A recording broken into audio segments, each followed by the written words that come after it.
You know that feeling, right?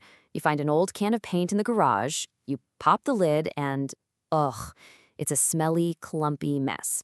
Well, that's not just bad luck. It's actually a fascinating chemical mystery. And today, we're going to put on our detective hats and solve the case of the spoiled paint. So let's get right into it. The big question is, why does perfectly good water-based paint basically turn on you while it's just sitting there? Well, the answer comes down to one single, super important property that acts like the master control switch for the entire system. And you know exactly what I'm talking about when it fails. You get those weird clumps and everything starts to separate, the paint gets all thin and watery, it starts to smell, well, pretty awful. And forget trying to use it, the coverage is just terrible. These aren't all separate issues, they're symptoms of one big system collapse. Okay, so here's our game plan for this investigation. First, we'll figure out why the paint's pH is so incredibly important. Then, we'll track down the culprits. We're talking about both internal breakdowns and invaders from the outside. After that, we'll analyze the crime scene to see exactly how the whole system collapses. And we'll wrap up with the ultimate defense strategy so this doesn't happen to you again. All right, first up, why the pH plummets. You've got to understand, in the world of paint chemistry, pH isn't just some number on a scale. It's literally the guardian of the paint's stability. So here's the deal. Water-based paints are specifically designed to be alkaline, with a pH somewhere between 8 and 10. And that's not random. It's the secret sauce to, well, everything. It's what keeps all the little particles from sticking together, it gives the paint its nice, thick texture, and it ensures that final coat on your wall is strong and looks great. So when that pH number starts to drop, that's not a small change. That's a huge red alert that the whole system is about to come crushing down. So let's move on to our first line of inquiry, the breakdown from within. Because it turns out the paint can be its own worst enemy. There are chemical reactions happening inside the can that are slowly, quietly sabotaging the whole thing. Okay, so the prime internal suspect has a name, binder hydrolysis. I want you to picture the paint's binder as these long, strong polymer chains. Hydrolysis is basically tiny water molecules acting like scissors, just constantly snipping away at these chains. And here's the critical part. Every single time a chain gets cut, a little bit of acid is released. And that acid goes right to work attacking the alkaline environment, dragging that all-important pH down. Now, this whole chain cutting thing is really tricky, because it happens in a couple of ways. There's a slow burn version, but the real villain of the story is what we call base-catalyzed hydrolysis. And here's the wild part. The very alkaline stuff that's in the paint, to protect it, can actually make this reaction go faster. It's a true vicious cycle. The more you try to defend the pH, the harder this internal enemy works to tear it all down. And hydrolysis isn't working alone, oh no. You've got other things going on. Polyurethane binders can break down and release CO2, which forms more acid. Other additives can basically self-destruct. Even some pigments that are supposed to help can backfire and end up creating more acid as a byproduct. It really is a full-blown internal conspiracy. Okay, so we've seen the threats from the inside. Now for part 3 of our investigation, the invaders from the outside. That can of paint might seem sealed, but it's not a perfect fortress. It's under constant assault from the world around it. The most relentless invader? Carbon dioxide. You know, from the air. Even in a supposedly sealed can, CO2 can sneak its way in.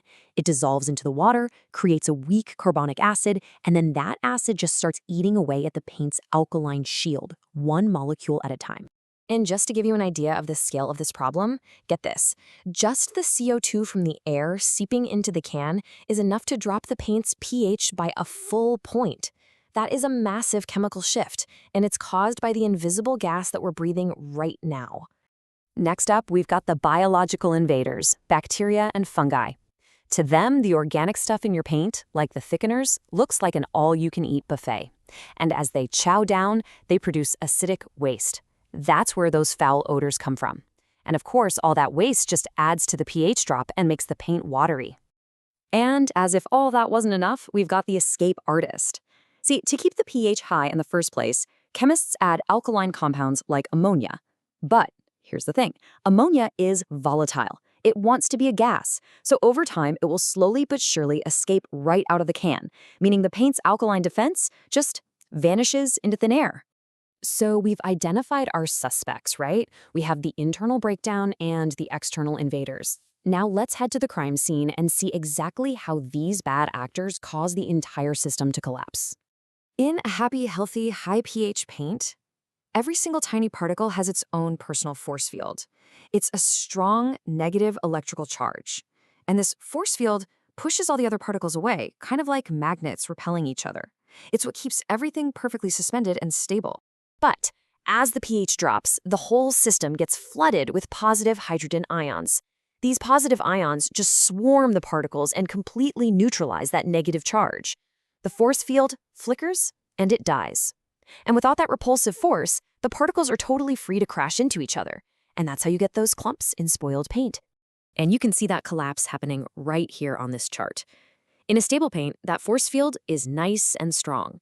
But as the pH drops, the strength of that field just absolutely plummets. The defensive shield is gone. Clumping is pretty much inevitable at this point. So what about that watery texture? Well, that comes from a totally different kind of failure. A lot of paints use these special pH-sensitive thickeners.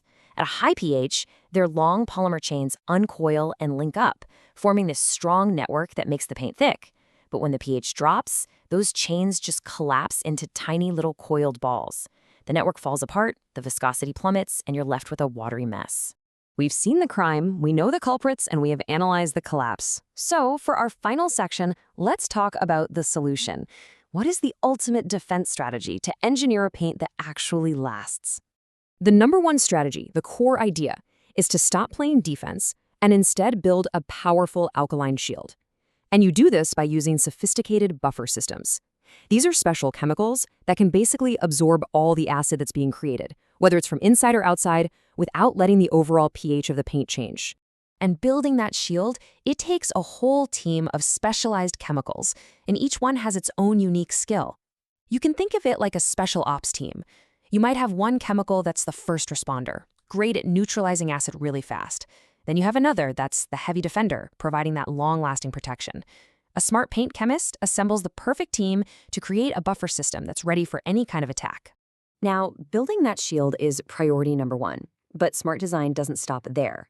It's also about using the right mix of emulsifiers for stability, picking thickeners that don't care about pH changes, and choosing the right biocides to stop those microbial invaders in their tracks. And finally, something you can do, just control the storage temperature. Every chemical reaction, good and bad, slows way, way down when things are kept cool. So, there you have it. The mystery is solved. It all comes down to a pretty simple three-point plan. First, you build a powerful alkaline shield with a strong buffer. Second, you optimize the whole formula with stable ingredients that won't break down. And third, you control the environment, manage the temperature, and make sure the can has a good seal. It's that combination of smart chemistry and just a little bit of care that keeps your paint ready to go every single time.